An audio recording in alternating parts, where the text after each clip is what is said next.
This is the Hubblecast, news and images from the NASA ESA Hubble Space Telescope. Travelling through time and space with our host, Dr. J, aka Dr. Joe Liska. Welcome to the second special episode of the Hubblecast, celebrating the International Year of Astronomy 2009. In the first episode, we learnt about the invention of the telescope and how it facilitated man's first steps out into the universe. Today, we will see how astronomers use bigger and bigger telescopes to see further than ever before. At night, your eyes adapt to the dark. Your pupils widen to let more light into your eyes. As a result, you can see dimmer objects and fainter stars. Now imagine you had pupils 1 meter across. You'd look pretty strange, but you'd also have supernatural eyesight. And that's what telescopes do for you. Now, a telescope is like a funnel. Its main lens or mirror collects the starlight and brings it all together into your eye. The bigger the lens or the mirror of a telescope, the fainter the objects you can see. So, size really is everything. But how big can you make a telescope? Well, actually not too big if it's a refractor. The starlight has to pass through the main lens, and so you can only support it around its edge. Now, if you make the lens too big, it becomes too heavy, and it starts deforming under its own weight. That means that the image will be distorted.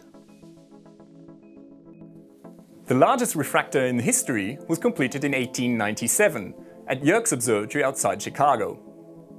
Its main lens was just over 1 meter across, but its tube was an incredible 18 meters long. With the completion of the Yerkes telescope, the builders of refracting telescopes had pretty much reached their limit. You want bigger telescopes? Think mirrors.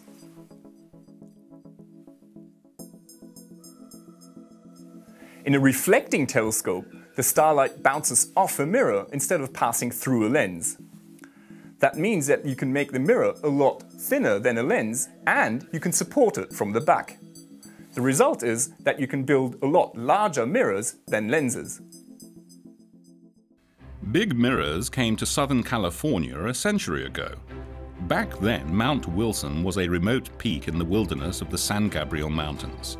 The sky was clear and the nights were dark.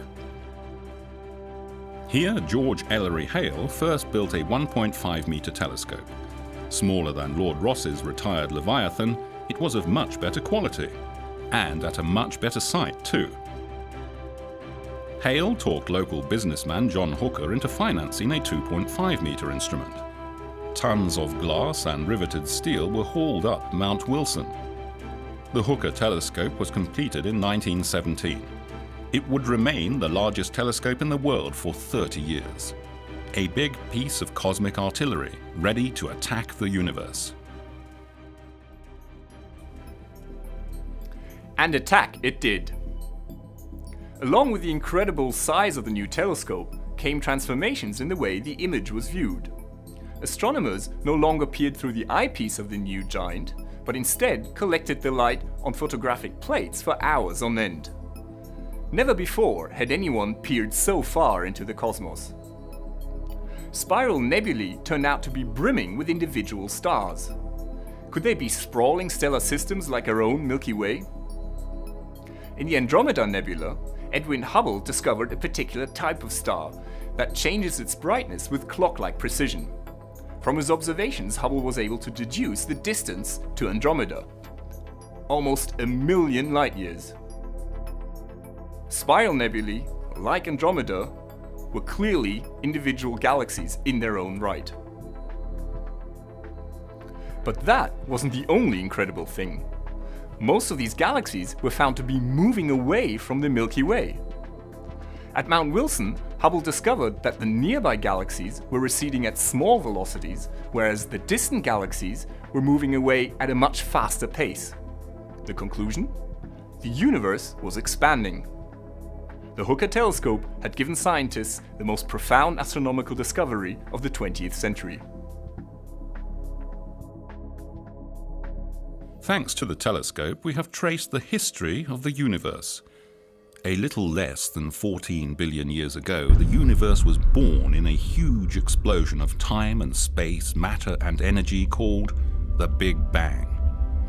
Tiny quantum ripples grew into dense patches in the primordial brew. From these, galaxies condensed. A stunning variety of sizes and shapes. Nuclear fusion in the cores of stars produced new atoms: carbon, oxygen, iron, gold. Supernova explosions blew these heavy elements back into space. Raw material for the formation of new stars and planets. Someday, somewhere, somehow, simple organic molecules evolved into living organisms.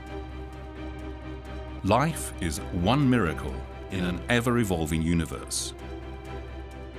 We are stardust.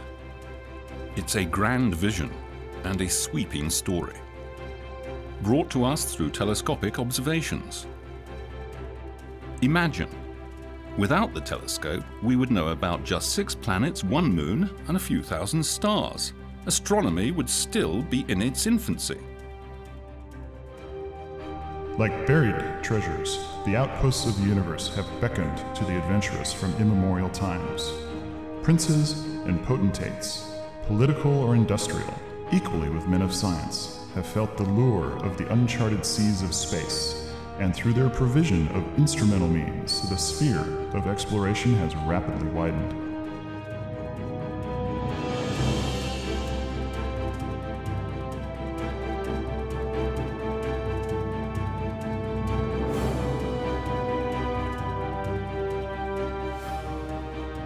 George Ellery Hale had one final dream: to build a telescope twice as large as the previous record holder. Meet the grand old lady of 20th century astronomy, the 5-metre Hale Telescope at Palomar Mountain. Over 500 tons of moving weight, yet so precisely balanced that it moves as gracefully as a ballerina. Its 40-ton mirror reveals stars 40 million times fainter than the eye can see. Completed in 1948, the Hale Telescope gave us unsurpassed views of planets, star clusters, nebulae and galaxies. Giant Jupiter with its many moons. The stunning Flame Nebula. Faint wisps of gas in the Orion Nebula.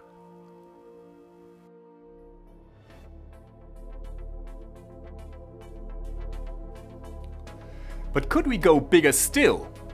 Well, Soviet astronomers tried in the late 1970s. High up in the Caucasus Mountains, they built the Bolshoi telescope Azimutalny, sporting a primary mirror 6 meters in diameter. But it never really lived up to its expectations. It was simply too big, too expensive, and too difficult. So did telescope builders have to give up at that point? Did they have to bury their dreams of even bigger instruments? Had the history of the telescope come to a premature end? Well, of course not. Today we have 10-meter telescopes in operation, and even bigger ones are on the drawing board. What was the solution? New technologies. Thank you for joining me in this second episode of the special series. Next time we will see how advancing technology revolutionized astronomy. This is Dr. J signing off for the Hubblecast. Once again, nature has surprised us beyond our wildest imagination.